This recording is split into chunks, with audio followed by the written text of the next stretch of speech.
안녕하세요. 4월 24일 우리 8.15 머니톡 찐시황 말씀을 드리도록 하겠습니다. 저는 유한타증권 소속이고요. 박현상이라고 합니다. 오늘 잘 지내셨나요? 오늘은 웬만한 분들 빼놓고는 잘 지내신 분이 없을 거라고 믿습니다. 믿는 게 아니고 생각합니다. 아시다시피 시장이 많이 빠졌고요. 오늘 아침 9시 한 10분? 한 15분 정도까지는 장이 굉장히 괜찮았는데 이상하게 빠지기 시작하더니 오후까지 시장이 돌리질 못하고 빠졌네요. 그 얘기를 오늘 좀 해볼까 합니다. 혹자들이 이렇게 얘기를 하십니다. 빠진 거 못하러 얘기를 하느냐, 의미가 없는 걸 가지고 그렇게 얘기하시는데, 이렇게 빠졌었던 기억을 가지고 다음에 매매 활용을 하셔야지 그 활용하는 것까지도 제가 좀 써놨으니까는 이따가 좀 같이 고민을 해보시는 시간을 갖도록 하면 어떨까 같이 생각을 드리겠습니다.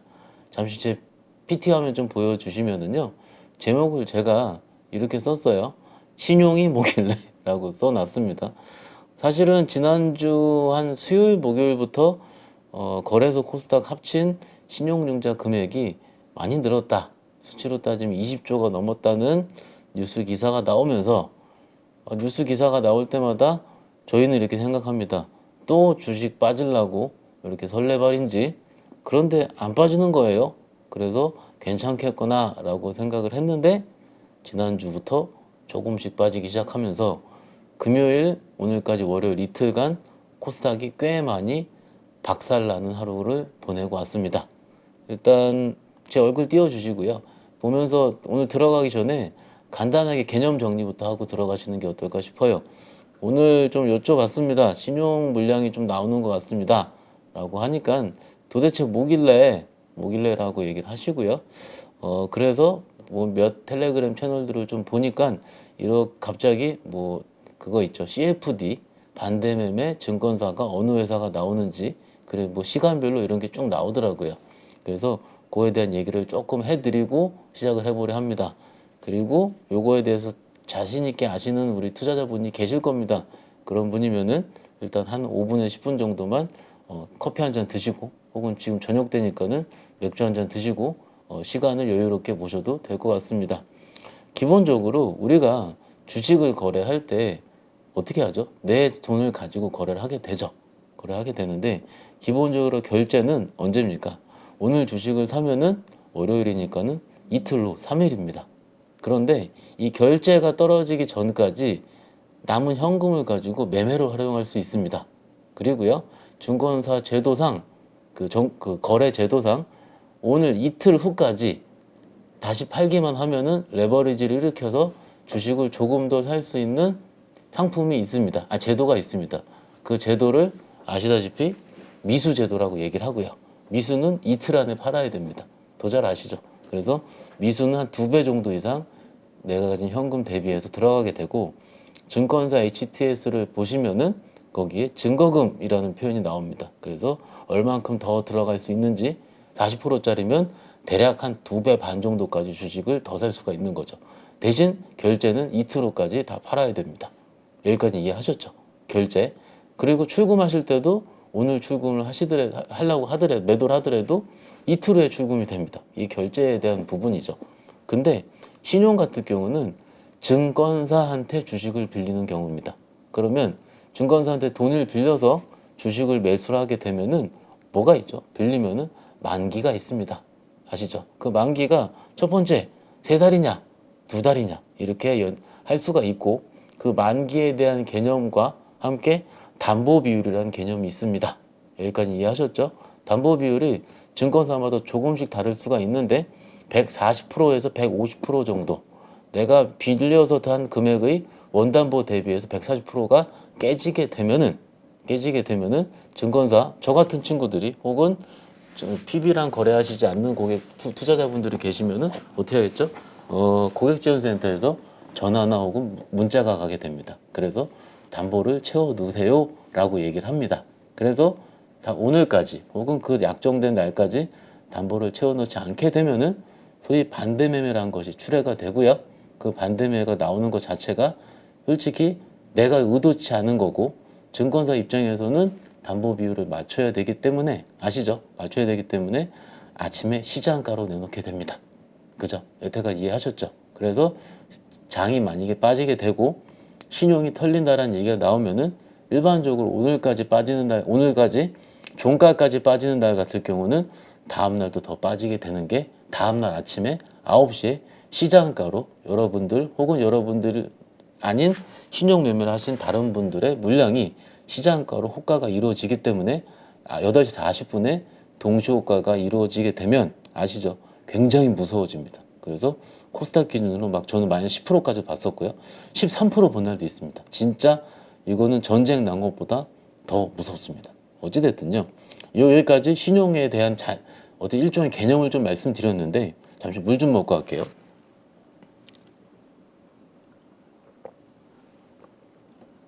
여기까지가 한 2년 전까지 1년 전, 2년 전까지 우리가 주식을 하면서 일반적으로 알고 있는 신용 반대 매매의 프로세스입니다. 그래서 아까 말씀드린 대로 오늘 이렇게 간지럽죠. 바깥에 여의도가 꽃가루가 많습니다. 제가 안 씻어서 그런 게 아니고 꽃가루가 많아서 그렇다는 점 말씀드리고요. 어찌됐든 이런 개념이 있었는데 장이 더 급속도로 빠지게 되면은 저축은행발 반대 매매라는 게 작년부터 여러분들 회자되셨을 거고, 두 번째 같은 경우는 최근에 종종 회자되는 것들이 CFD발 반대 매매라는 것도 들어보셨을 겁니다. 편하게 저축은행과 CFD의 차이는, 저축은행 같은 경우는 증권사와 저축은행과의 계약을 통해서 고객들이, 투자자분들께서 저축은행한테 돈을 빌려오는 구조입니다. 일반적으로 아까 증권사에서 증거금 40% 정도 하면은 2배 반 정도 들어간다 말씀드렸잖아요. 그런데 저축은행 같은 경우는 3배에서 4배 정도까지 들어가게 되고요. 그리고 CFD 같은 경우는 저축은행을 빌리는 게 아니고 국내 증권사와 외국계 증권사와 일종의 장외 파생상품 수합 계약을 통해서 이루어진 구조로 보시면 될 것 같고, 일반적으로 레버리지가 한 6배에서 8배까지 크게 들어갑니다. 편하게 1억 있으신 분들은 한 6억에서 한 8억 정도, 많이는 한 10억까지 들어가는 걸로 알고 있는데, 이 CFD 가입 요건 같은 경우는 전문 투자자여야 합니다. 각 증권사별로 전문 투자자가 굉장히 좀 요건이 좀 다를 수 있습니다. 그런데 주식을 좀 오래 했었어야 되고요. 금융상품 자산이 뭐 5억이든 5천이든 일정 부분 이상을 어느 정도 유지를 해야지 전문 투자가 요건이 충족을 하게 되고요. 증권사의 전문 투자가라고 자격 요건이 성립이 되면은 그 후에 CFD 계좌로 가입될 수 있다라고 알고 있습니다. 뭐 요건 역시 회사마다 조금씩 다를 수 있기 때문에 꼭 특정화된 일반화된 거 아니라고 생각하시면 될 것 같고요. 어찌됐든 요 정도가 일반적인 특성이다라고 보시면 될 것 같아요. 그런데 오늘 찐시황을 얘기하는데 지금 벌써 8분이나 지났는데 왜 지금 이런 신용 얘기를 하고 CFD 얘기를 하고 반대매매 얘기를 하느냐라고 했을 때, 뭐 알고 10분 들으셨으면 한 8, 9분은 이런 얘기 하려고 하는구나 라고 얘기를 하셨을 것 같고요. 한두 분은 왜 그러지? 라고 하실 수 있는데 잘 들어보시죠. 일단은요, 오늘 제 PT 보면서 얘기를 할게요. PT 잠깐 보여주시면은 제가 이렇게 얘기를 했습니다. 오늘은요, 사실 HTS 그렇게 크게 볼 것도 없고요. 그냥 제 얘기만 들으시면 어떨까 싶어요. 제가 수급발로 올라선 시장, 신용 CFD의 청산을 추정한다라고 써놨습니다.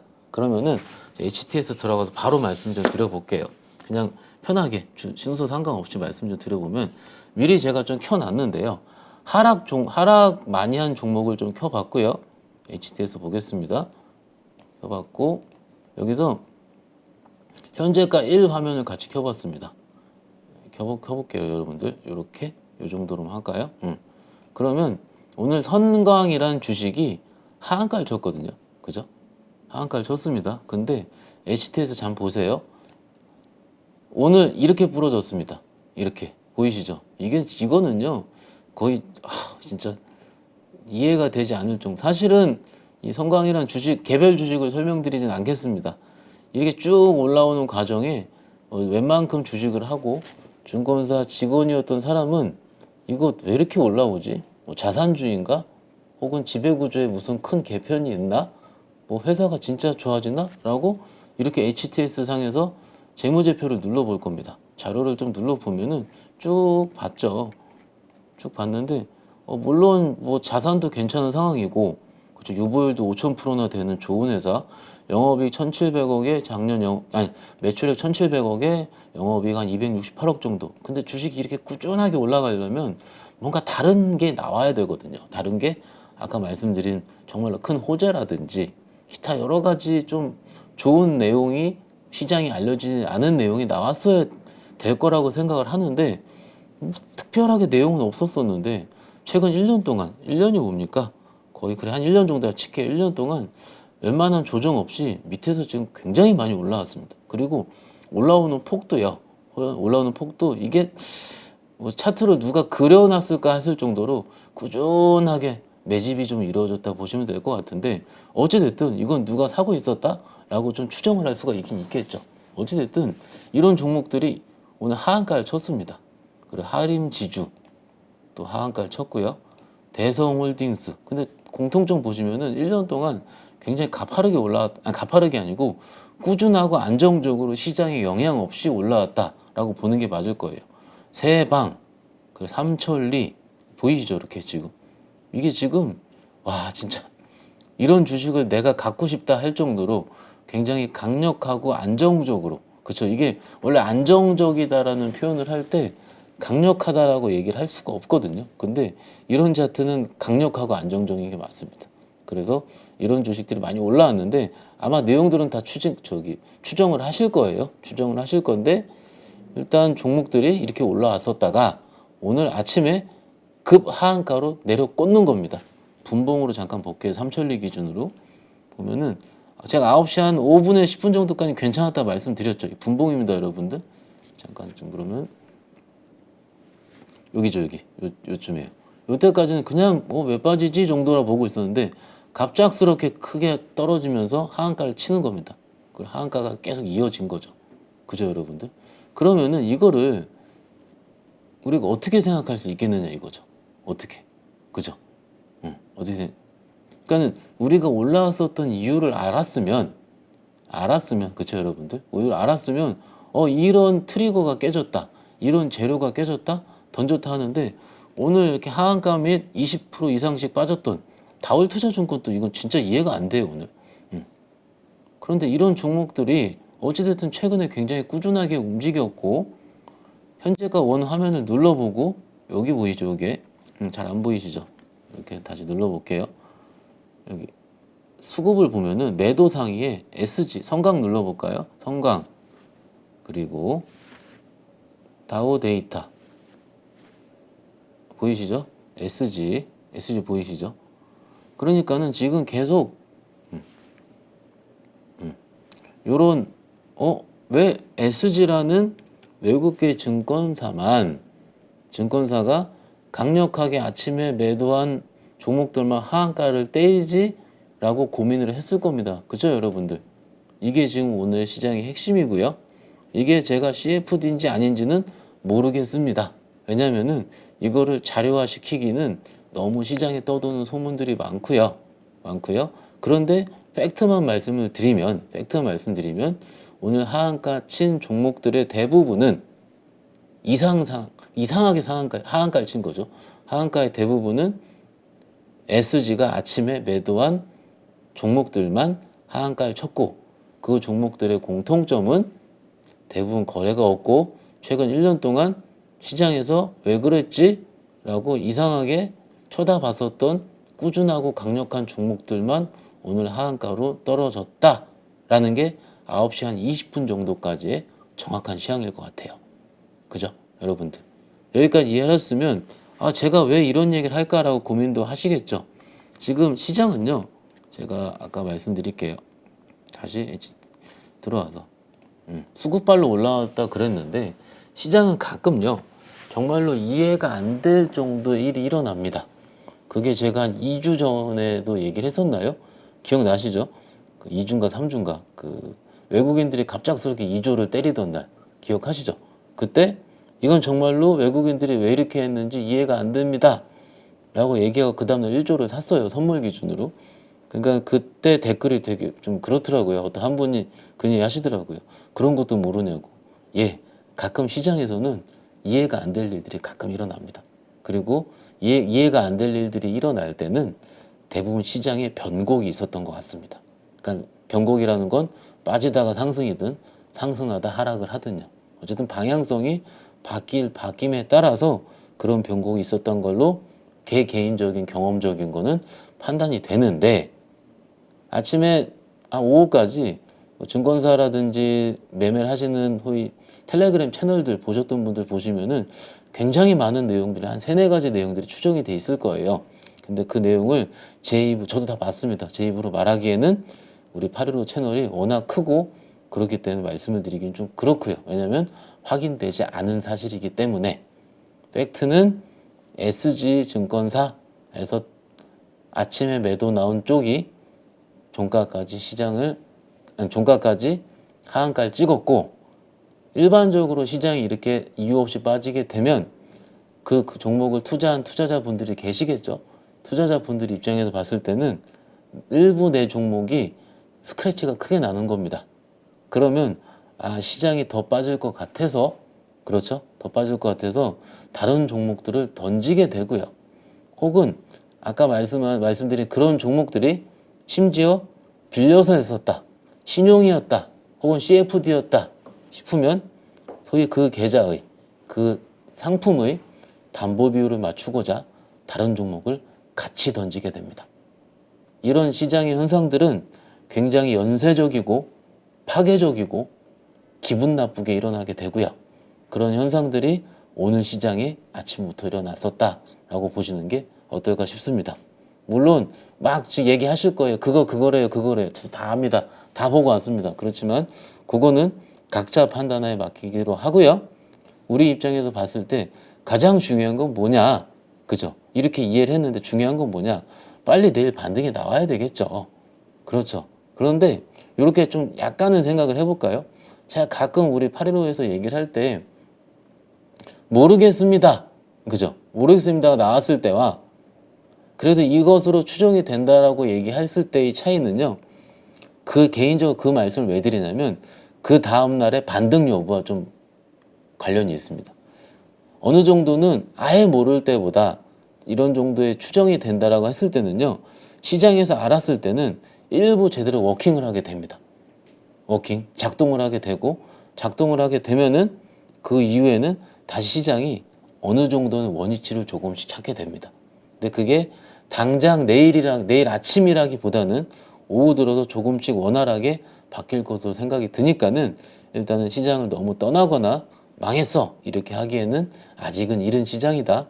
저는 누구보다도 빨리 시장이 원위치 되기를 원하는 사람이다 라는 부분 말씀드릴 수 있겠습니다. 그리고 제가 PT에 써놓은 것처럼 현재 아시아는 굉장히 안정적이고 다행이다 했죠. 뭐 일본도 그렇고 대만도 그렇고요. 오늘 나쁘진 않았습니다. 그렇게. 근데 중국이 조금 밀려가지고 좀 꺼림직한 상황이고, 목요일날 미국 GDP 성장률, 금요일날 PC 물가지수 다 압니다. 요거가 시장에서 어느 정도 영향을 미칠지는 조금 봐야 되는데, 이런 성장률이라든지 물가지수가 나오는데 그 다음 주에 5월 달에 넘어서게 되면 다음 주 초에 뭐가 있습니까? FOMC가 있습니다. 그래서 이런 미국발 어떤 지표가 어떻게 발표냐에 따라서 FOMC의 향방이 결정되기 때문에 시장에서 조금 우려가 있을 수 있다라고 얘기를 할 수 있을 것 같습니다. 하지만 본 게임은 FOMC입니다. 그래서 어떤 분은 이런 얘기 하시더라고요. FOMC까지 뭐 별거 있겠느냐. 시장은 그럭저럭 되겠다. 그렇게 오늘은 신용 관련 물량이 굉장히 좀 시장을 어지럽기 때문에 빨리 이것만 시장이 우호적으로 바뀌어야 된다. 이렇게 얘기하시는 분도 계셨습니다. 그리고 제가 가끔 파생 얘기를 드리는데 저는 파생 매매를 해본 적이 있습니다. 있는 게 제가 직접적으로 한 건 아니고요. 참고로 잘 모르실 텐데 증권사 직원들은 파생 계좌를 만들 수가 없습니다. 그래서 파생 자체를 못 합니다. 주식 계좌 같은 경우도 만들 수는 있고요. 임직원 신고 계좌라 그래서 회사에 신고해서 모니터링을 다 당하게 됩니다. 그래서 파생 매매 네 해보지도 못한 놈이 뭐 얘기를 하느냐라고 얘기할 수도 있는데, 그간 경험을 통해서 조금만 말씀 좀 드리자면 HTS 잠깐 볼게요. 오늘 3400 좀 볼까요? 3400 보시면 좀 크게 볼게요, 여러분들. 오늘요 여기 보이시죠 여러분들? 잠시만요. 오늘 코스 저기 보시면은 아침에는요 외국인 선물을 샀었습니다. 근데 오후에 선물을 1,000억 정도 매수를 해서 끝났고요. 그런데 우리가 파생을 볼 때 그래 요거 말씀드릴게요. 너무 쉽긴 한데 혹시나 모르시는 분 위해서 주식이 아니고 해당 기초자산이 올라가는 것에 베팅하는 것을 무슨 옵션이라고 그러죠? 질문. 질문. 너무 쉬운가요? 이거 콜옵션이라고 그러죠. 콜. 그리고 해당하는 기초자산이 밑으로 떨어지는 것을 베팅하는 것을 풋옵션이라 얘기를 합니다. 그래서 외국인들 매매 동향 여기서 좀 보시면은 오늘 거래소를 373억 매도했고요. 코스닥은 241억 매도를 했고요. 이거 별로 안 됩니다. 그래서 이거는 의미가 없습니다. 오늘 외국인들이 현물 매도는요. 근데 선물을 1,000억 정도 매수를 했는데 요건 조금 의미가 있는데 여기서 요 풋옵션을 163억을 매수를 했습니다. 이게 오전부터 계속 많이 매수를 한 거거든요. 이게 근데 개인들이 매수한 풋옵션을 매도한 거를 외국인들이 매수로 바꿔가 보시면 될 것 같고 어찌됐든 이 옵션 포지션상으로 봤을 때는 외국인들은 강력하게 하방 포지션을 보는 것 같다 라고 얘기를 할 수가 있는 거고 하지만 반대로 선물을 봤을 때는 어느 정도 1,000억을 매수를 했기 때문에 일종의 이런 파생 플레이는 변동성이 커지는 것을 대비하기 위한 일종의 외국인의 해치성 플레이이지 않을까라고 추정을 하게 됩니다. 조금 어렵나요? 안 어렵습니다. 어떻게 될지 모르니까 일부 옵션을 크게 베팅을 한 거다라고 보는 게 어떨까 싶어요. 옵션이 틀렸던 그렇죠. 옵션이 틀렸던 선물이 틀렸던 양쪽 방향으로 나눠져 했기 때문에 한쪽 방향으로 수익이 좀 크게 나겠죠. 어찌됐든요. 그러면 이 양쪽 방향을 어떻게 볼까요? 변동성이 커지는 걸 봅니다. 위든 아래든요. 이렇게 좀 보시면 어떨까 싶어요. 근데 막상 종목들을 봤을 때는 대형주 기준으로는 그렇게 크게 이탈하거나 그런 것들은 오늘 입장에 보이지 않았어요. 그냥 지수만 많이 빠졌고 참고로 지수는 오늘 2,523포인트 20포인트 빠졌고요. 거래소 기준 0.8% 빠졌고 코스닥은 855포인트 13.59% 코스닥이 1.5% 겁나 많이 빠졌습니다. 혹자들이 이렇게 얘기를 하십니다. 겁나 많이 올라왔는데 빠질 수도 있지 라고 얘기할 수도 있긴 있는데 어찌됐든 코스닥 기준으로는 이틀 동안 많이 빠졌다 라고 보는 게 맞을 것 같고 그렇지만 코스닥 시총 1위인 에코그룹들 같은 경우는 그래도 오늘 짱짱했기 때문에 오늘 시장 하락이 굉장히 많이 좋지 않았다. 투심이 굉장히 안 좋았다 라고 보는 게 좀 더 합리적이지 않을까 싶네요. 예, 그리고 잠시 지우고 다시 리프레시를 하고있습니다. 물 좀 한 잔 마시고요.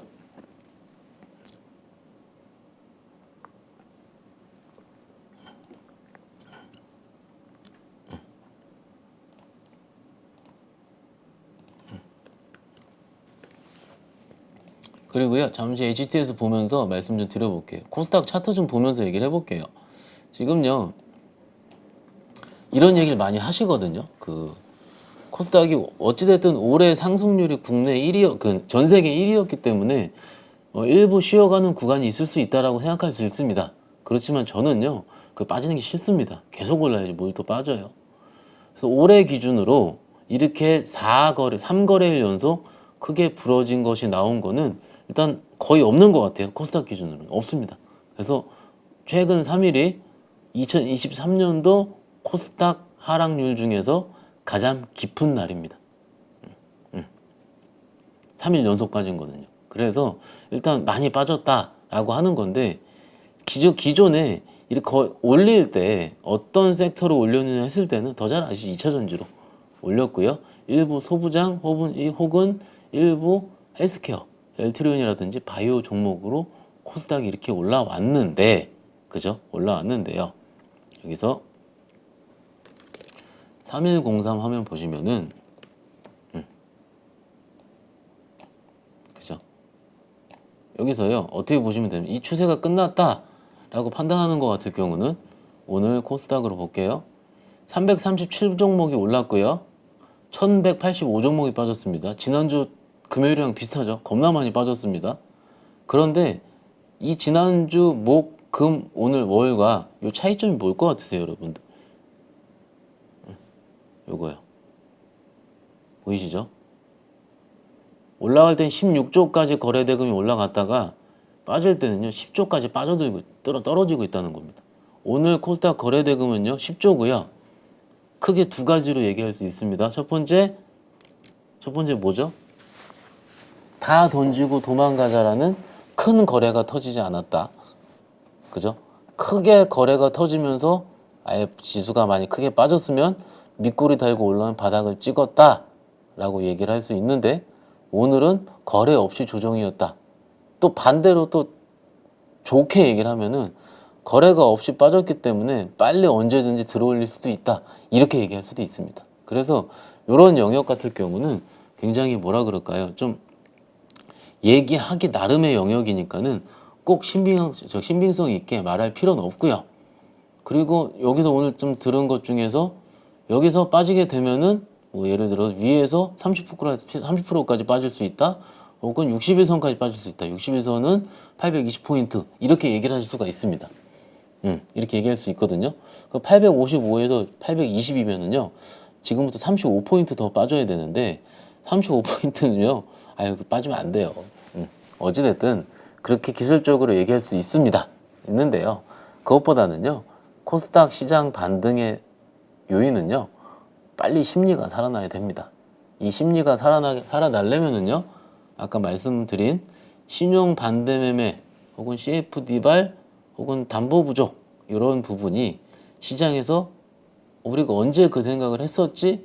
라고 잊어먹을 정도로 빨리 종목들이 돌림이 나와야 매수하는 투자자들이 다시 올라가는 종목들을 매수하고, 혹은 빨갛게 되기 전에 음봉에서 매수를 해서 양봉을 만들고, 그런 심리가 굉장히 살아나야 된다라고 생각을 합니다.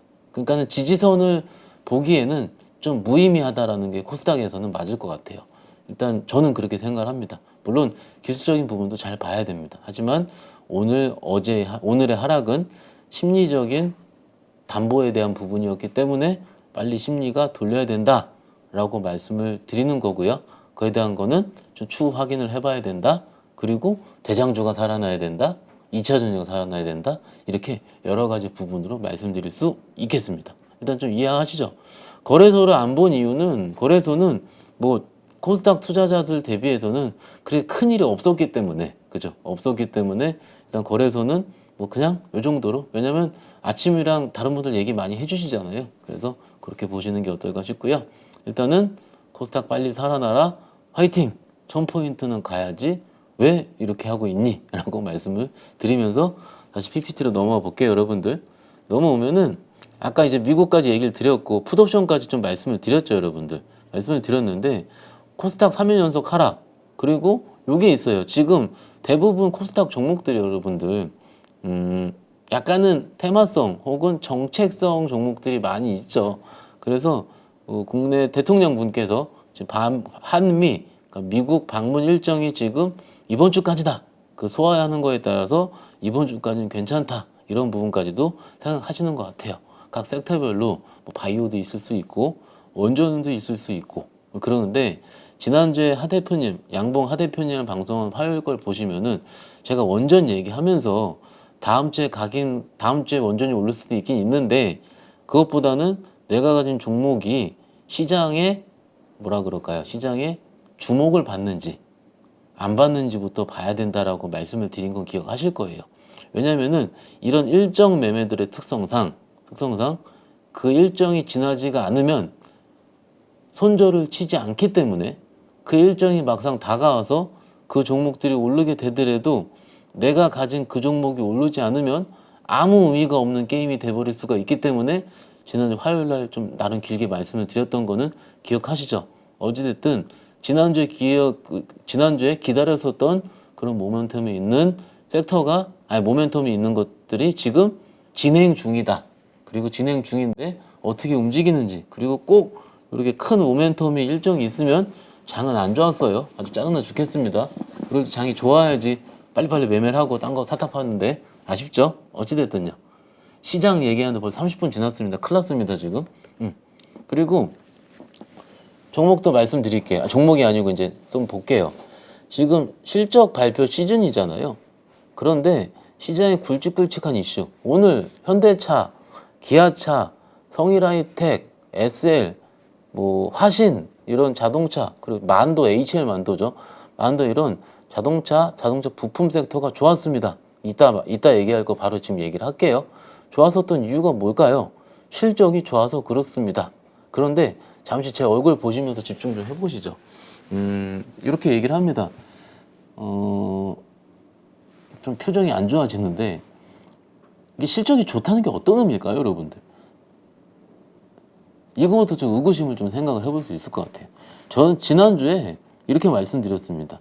현대차 실적 발표할 때까지는 자동차 섹터 괜찮다 라고 말씀을 드렸습니다. 이게 내일 발표해요, 현대차가. 그래서 우리가 바라봐야 할 포인트는요, 현대차 실적 발표 이후에 자동차 섹터가 계속 온고잉 하는지. 박 차장이 얘기하기에 주식시장은 미인 선발 대회라고 얘기를 하던데 나도 그렇게 알고 있고, 그런데 요즘은 하루 오르면 빠져.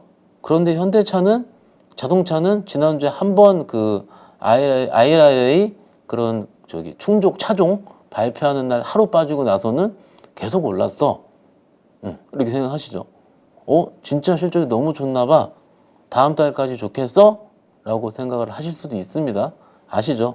일단 오늘의 포인트, 내일의 포인트는요, 미리 말씀드리지만 발표 이후에 컨센 대비해서 더 나오는지 더 안 나오는지, 혹은 더 나왔을 때 더 가는지 안 나왔을 때 빠지는지. 아마 컨센 대비해서 그렇게 안 좋게 나올 확률은 적습니다. 왜냐면 최근 레포트들 보시면 컨센 대비해 더 많은 실적 추정치가 나오고 있을 겁니다. 그래서 이것이 어닝 시즌의 코리아 시장의 일종의 법칙인지를 한 번 더 확인하실 필요가 있다. 결론, 실적이 좋은 건데 발표하기 전에 좋을 것 같아서 종목이 오르는지, 아니면 진짜 좋은 건지를 생각해 볼 필요가 있다.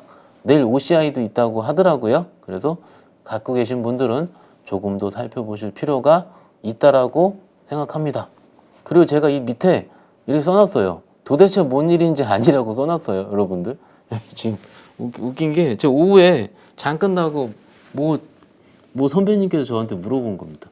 장 왜 이렇게 너 들은 거 있느냐? 제가 뭐 들은 게 뭐 있겠어요.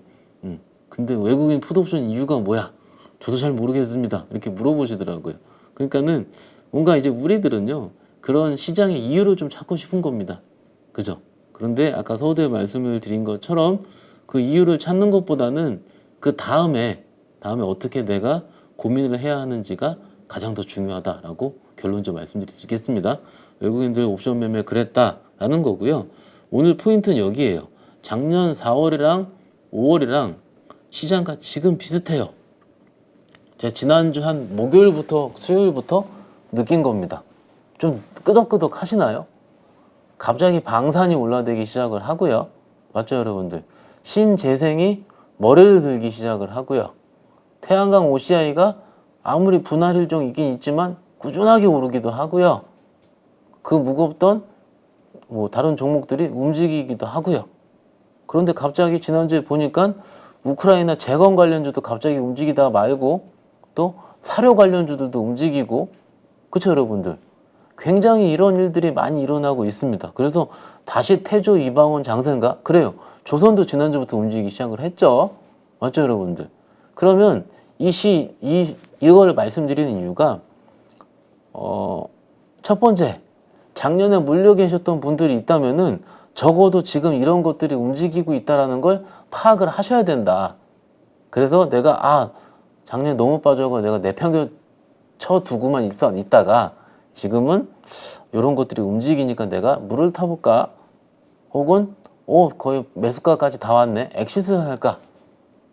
내용을 살펴보니까 5월 19일부터 23일까지 G7 정상회담을 하는데, 이때 신재생 모멘텀이 살아날까? 리파워 EU 정책, 내연기관, 전기차 신재생 비율 43%까지 2030년도까지 제가 뭐 경제TV라든지 이런 데 나가서 작년 말에 신나게 얘기했었던 그런 내용이 구체화되는지, 그리고 그 전에 19일에서 23일 사이 전에 각 그 정상 쪽의 관료들이죠. 관료들이 장관들이 만나서 무슨 구체적인 액션 플랜을 내놓는지, 뭐예요? 이걸 모멘텀 발생이라 할 수 있지 않겠습니까? 그러면 이게 5월 달까지 이루어질 수가 있는지, 혹은 신재생 관련 ETF 미국 쪽을 봐야겠죠. 미국 쪽 ETF가 어느 정도 올라오고 있는지, 이런 것들을 지금 살펴봐야 될 시기라고 생각을 합니다. 그래서 태양광이든 조선이든 2차전지든 방산, 뭐 원자력 다 있죠. 과연 지금 물론 국제적인 정세로 봤을 때 뭐 푸틴이 블라블라 얘기를 많이 했죠. 그래서 이것이 과연 전쟁이 직접 일어날 것인가 아닌가. 막상 이 태조, 이방원 이 섹터들은요, 아시다시피 전쟁의 뭔가 결과물들로 만들어진 섹터입니다. 전쟁의 확산으로 인해서 우리가 어떻게 해야 되는지, 그죠? 그래서 그 종목들이, 그 섹터들이 다시 주도주가 되는지 안 되는지를 살펴봐야 될 시기라고 생각을 하고요. 그죠? 이것이 오늘 빠짐에도 불구하고 봐야 될 팩트라고 생각을 합니다. 살펴보시면 됩니다. 그리고 내일이죠. 내일 밤에 마이크로소프트 실적 발표하게 되고요. 그리고 수요일날 메타 실적 발표하게 됩니다. 왜 마이크로소프트랑 메타만 뽑아놨는지 이해하시죠? 둘 다 챗GPT건 우리가 메타버스건, 일단 우리가 최근에 한 몇 달 동안 핫했었던 섹터들이 움직이는지 안 움직이는지를 볼 수 있는 대장 미국의 빅테크 업체이기 때문에 얘네들이 무슨 얘기를 하는지가 굉장히 중요할 겁니다. 그죠, 여러분들? 그래서 이것도 역시 일정 입장에서 봤을 때는 살펴보셔야 된다. 보시면 좋을 것 같아요. 그래서 살펴보고 뭐 컨센을 미리 보고 이런 것도 중요하지만은 발표 나왔을 때 무슨 얘기를 하는지, 앞으로 사업 일정이 어떻게 되는지, 다음 분기 가이던스가 더 중요하니까는 그것은 여러분들이 아마 수요일날 목요일날 주무시고 일어나시면 아침에 레포트를 쫙 도배가 되어 있을 거니까 살펴보시는 게 어떨까라고 말씀을 드리고 있습니다. 그리고요, 오늘의 섹터, 지금 37분 했는데 지금 반밖에 못했어요. 그래서 빨리 진행을 해보도록 하겠습니다. 자동차 여전히 견조하다고 써놨는데 한번 볼까요, 여러분들? 현대차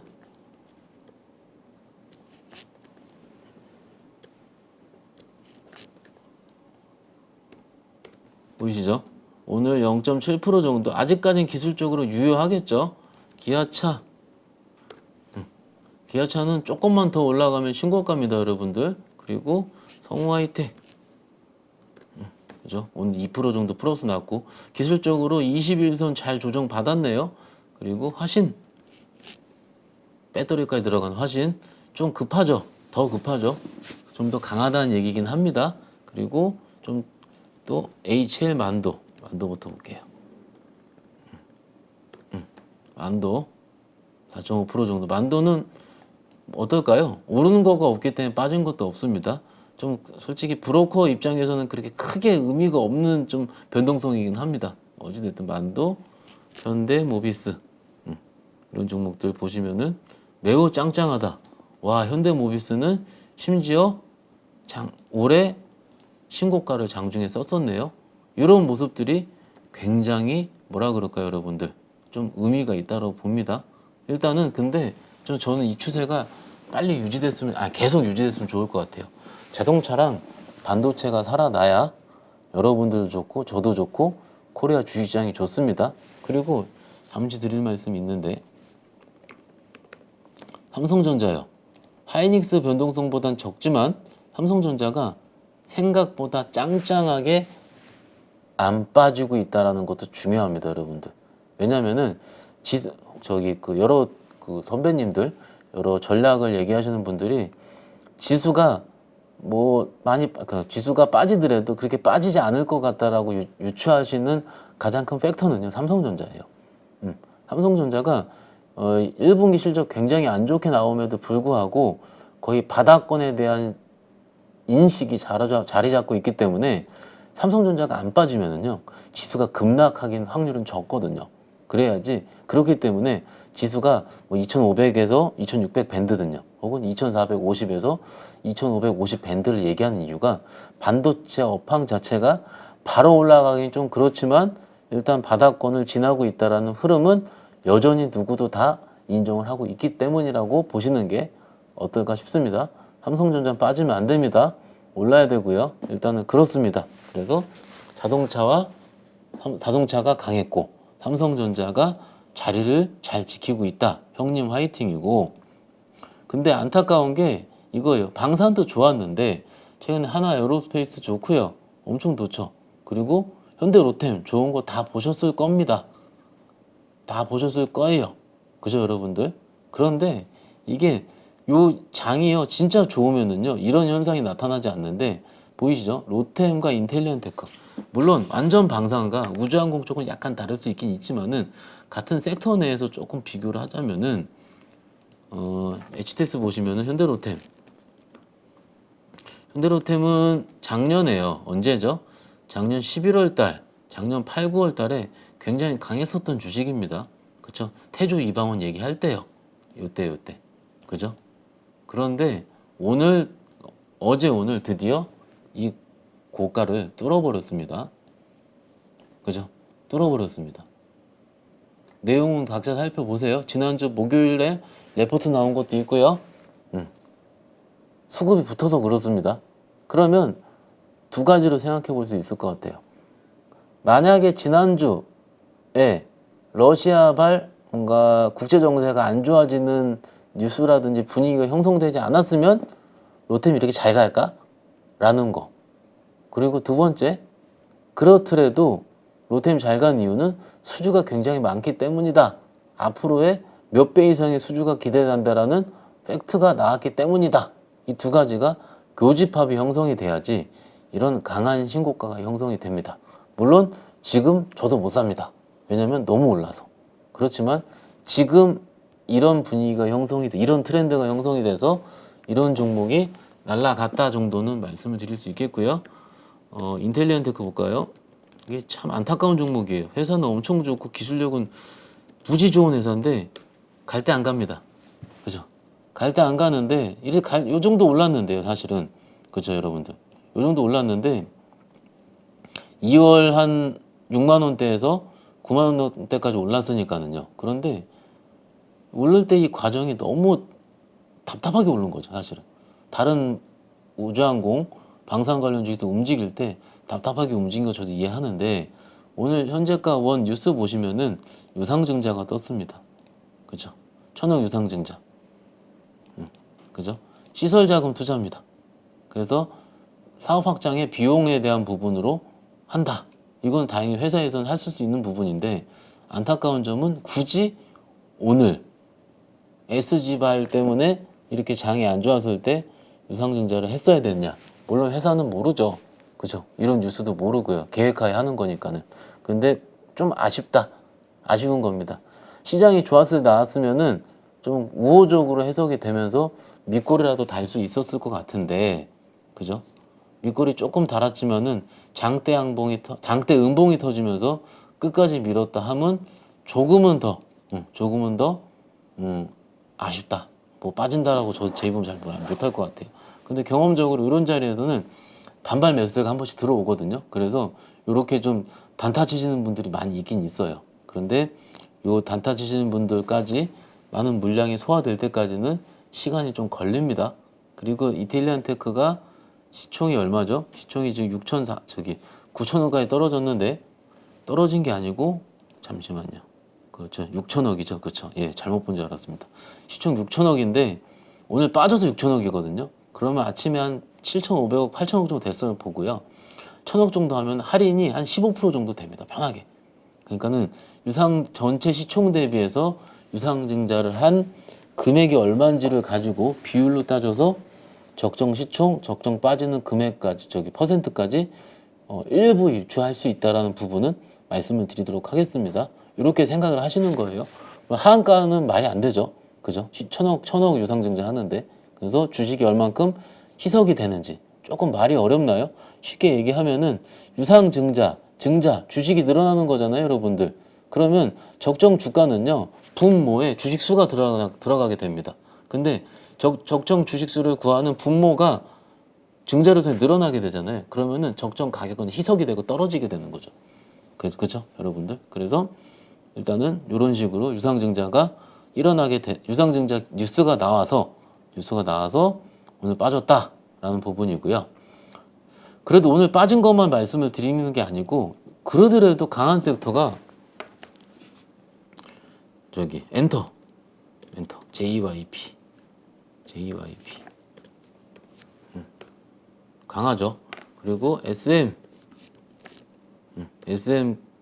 말도 말고 탈도 많았는데, 그죠? 그리고 하이브,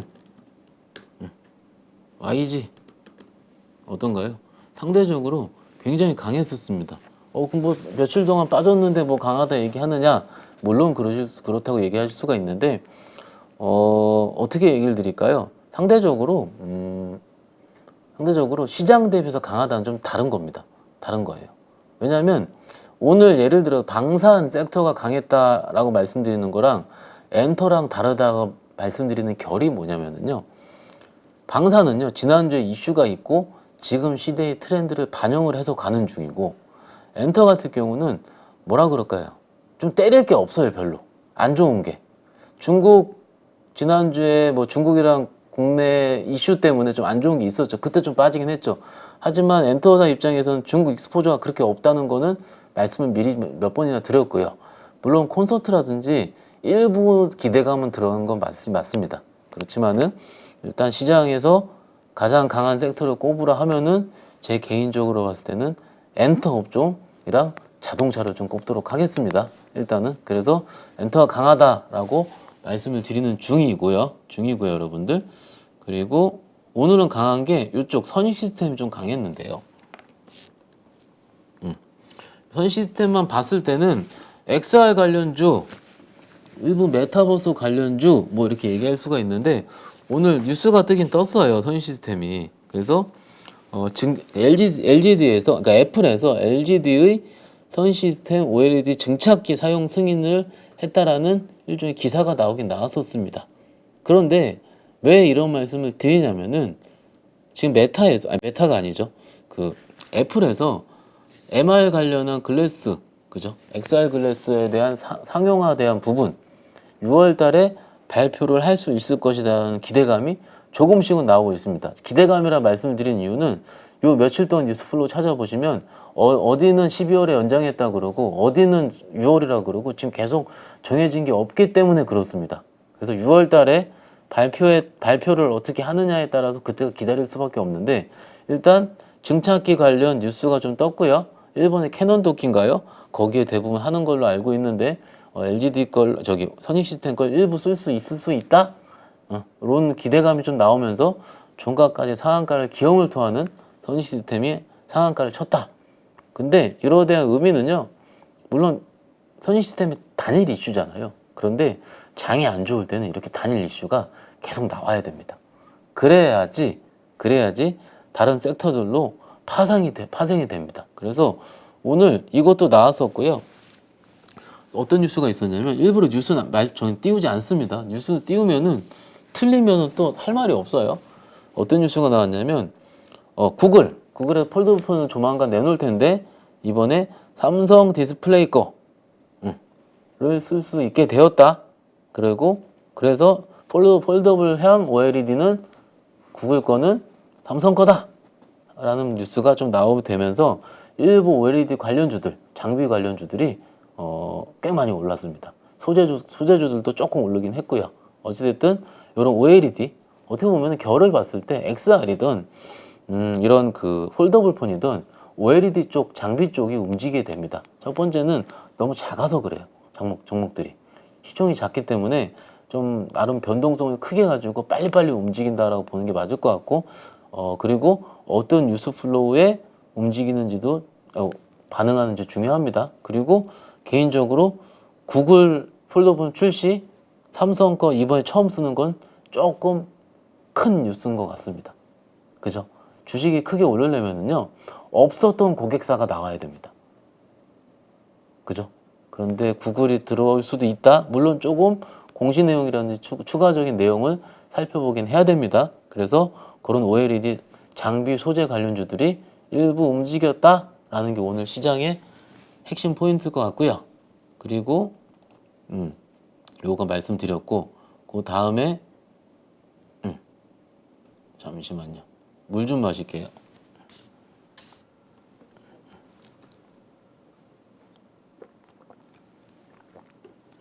항상 제 단독 방송은 마지막이 중요하죠, 여러분들. 마지막이 중요한데 이렇게 말씀을 드리겠습니다. 우리의 자세, PT 보시면은요, 우리의 자세. 일단 첫 번째, 내일도 신용 반대 모임의 물량 같은 것들이 출해될 것인가? 일단 오늘 밤에 미국이 강하게 드라이브가 나와야 되고요.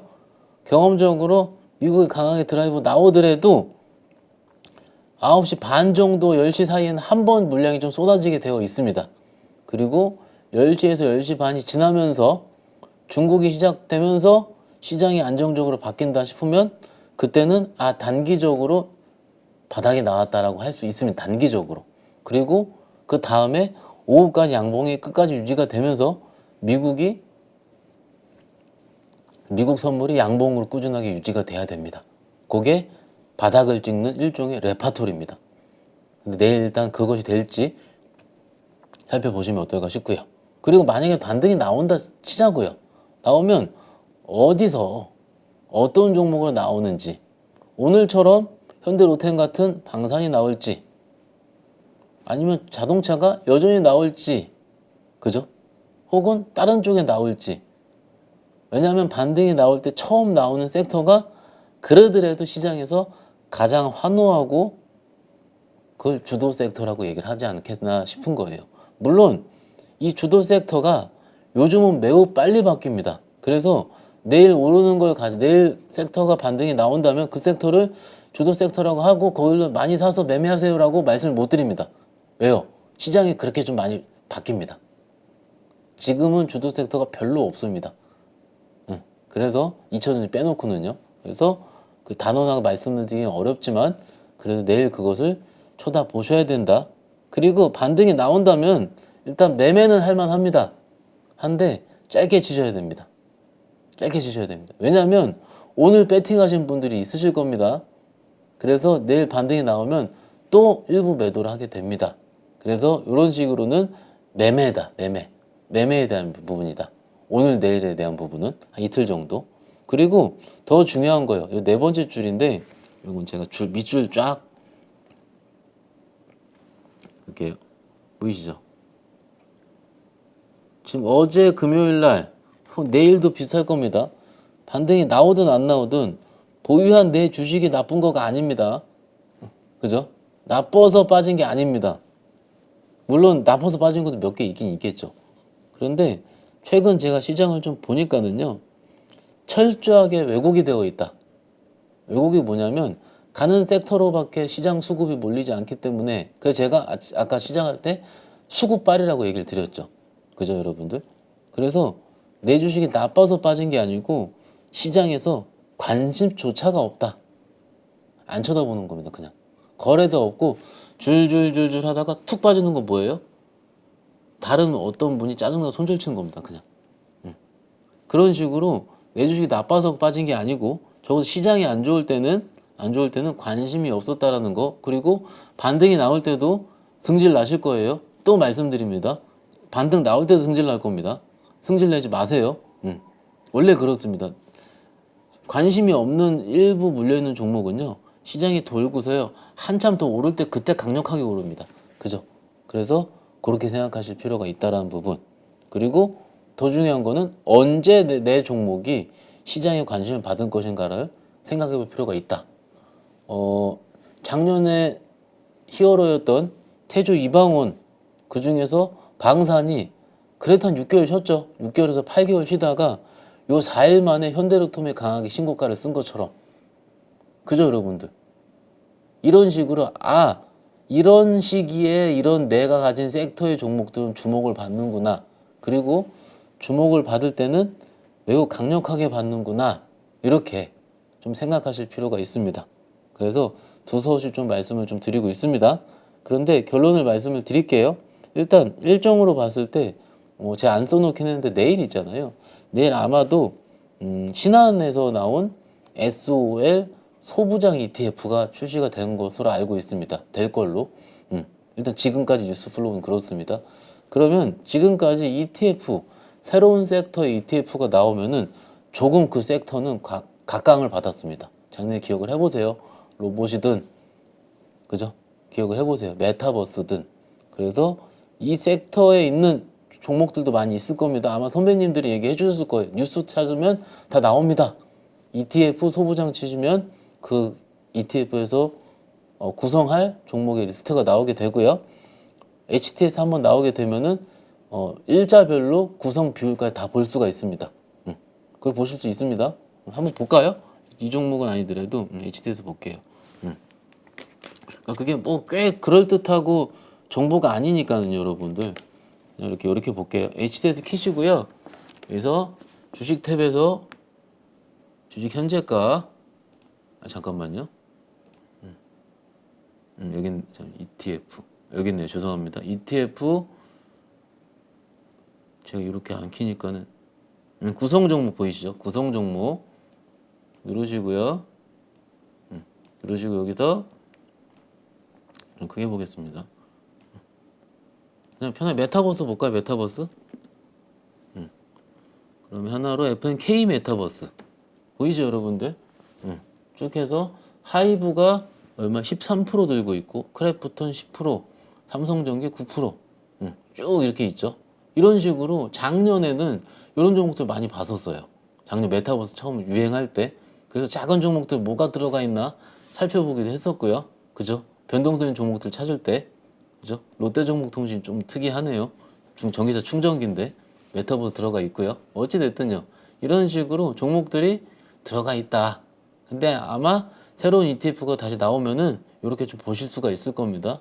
보시는 거 핵심은 내일 하루 보시는 게 아니고 그 다음 날도 보면서 구성 비율이 어떻게 바뀌었는지, 뭘 사고 뭘 팔았는지, 뭘 더 샀는지, 이런 식으로 스터디 하시는 겁니다, 여러분들. 아셨죠, 여러분들?